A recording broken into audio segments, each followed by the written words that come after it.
The information contained in this video is intended for educational purposes. We are not responsible for any damage to your device resulting from improper disassembly or installation. Proceed at your own risk. This is the iPhone 6 Lightning port installation.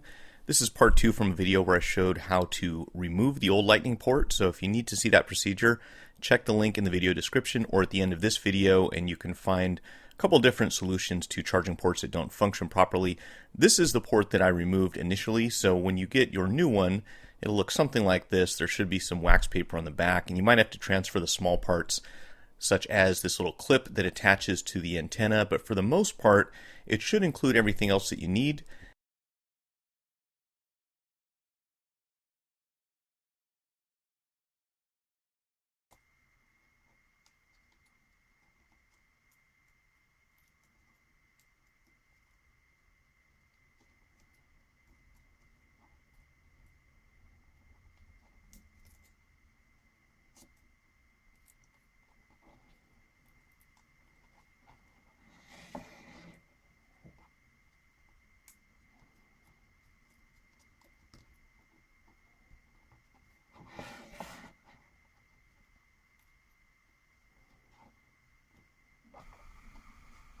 I'm going to start with this piece right here, and this is the correct position in case you weren't able to see it earlier. This flat side is supposed to be facing the microphone at the bottom of the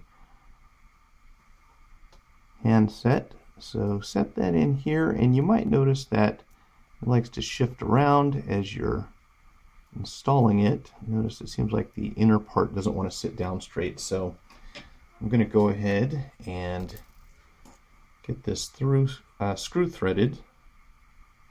Hopefully you can see better. I changed the angle on the camera so that, well, I thought it would be helpful. This is not going to cooperate, of course. This thing is slightly annoying to work with. You can start the screw before you set it inside the housing if you find that easier. It's a little tricky, and once it begins to thread, of course, we need to make sure that this doesn't jump over and get all sideways the way it is now. So I'm going to have to back it off a little bit.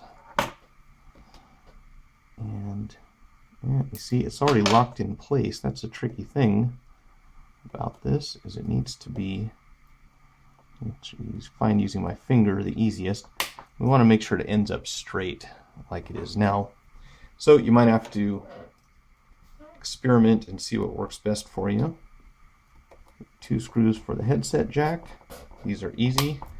And if I didn't already mention it, that popping noise you hear is the ratchet on this screw, the torque adjustment on this screwdriver. So this is set to be the correct amount of torque for factory settings on an iPhone and on most cell phones.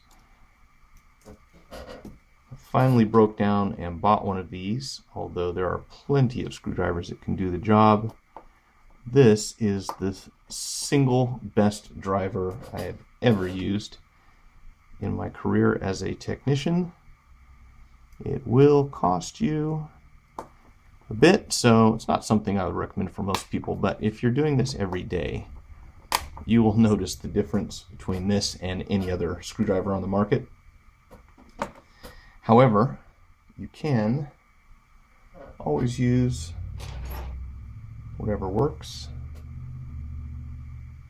which apparently I misplaced. Oh, that's what fell on the floor. You can always use, one of my favorites is the $6 Husky from Home Depot. This works just fine. Prior to this one, I've been using this for quite a while. This is actually the newer design that they released about a year ago, but my other screwdriver, my Husky, I had for a good 4 years, 3.5, 4 years, and it works like it did on day one. Always gets the job done. Although I did have to Dremel down the tip slightly on the 000 because the Japanese industrial standard for screws is not compatible with the Husky right out of the package, and you have a tendency to strip those, so I did grind that down just a little bit with the Dremel. If you don't have a Dremel, concrete works too. You can just scrape it across once or twice, and that'll take the high point off of it, which can be an issue depending on what you're working with.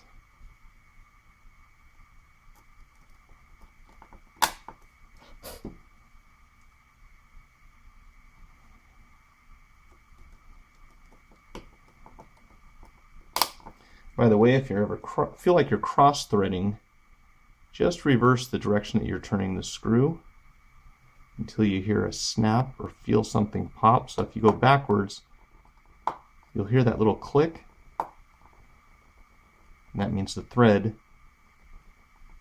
is in the right position to engage when you twist it. This is probably the single most annoying part of this repair, and that is plugging this antenna wire in after you get this little piece connected, which I'm sure acts as a ground to, how can it act as a ground? It's not going to make contact with anything metal. So I'm not sure exactly why they built this the way that they did. That's going to slide in over here. And when it does, you'll see that there's a channel that the wire can run down here. And then along the back side, you want to make sure it goes between these two parts. So be careful. You want to make sure you don't pinch the wire. And if you do, you'll find that you cannot plug in the antenna over here, which may or may not be easier to do right now.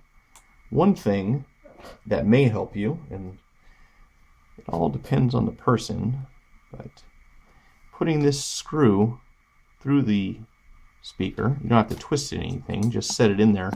That will prevent that wire from moving away and falling out of the speaker. And then, of course, it seems as if this little tab up here almost needs to go underneath the edge of the logic board. Once you have it in, like I said, you'll notice if your antenna wire is in the wrong spot because you won't be able to put this panel in. I gotta say, this one's giving me more headaches than most of the ports that I've replaced. All right. There we go. So once it feels like you have it in the right position, make sure you've got enough slack for that to connect. And it looks like maybe I don't.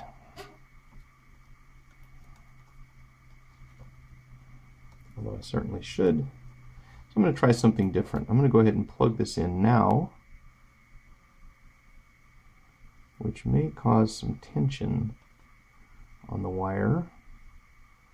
Maybe not. Okay, so from here, we can set that in and we're good.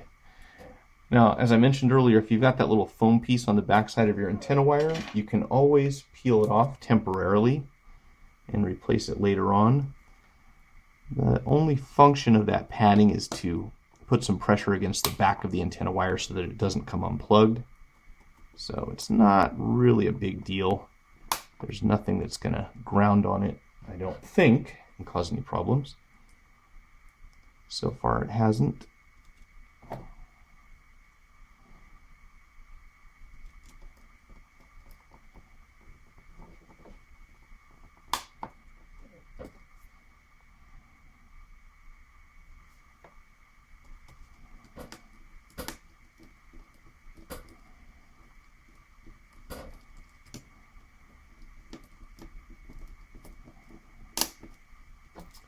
And we can plug in our port, battery,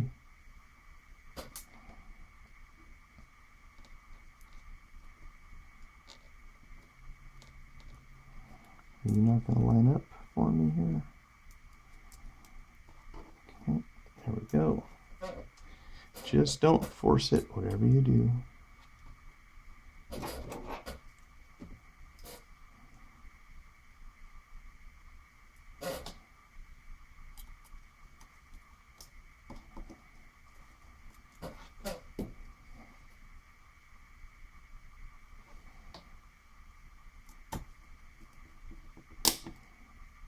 And from here, we can close it up and we should be good to go.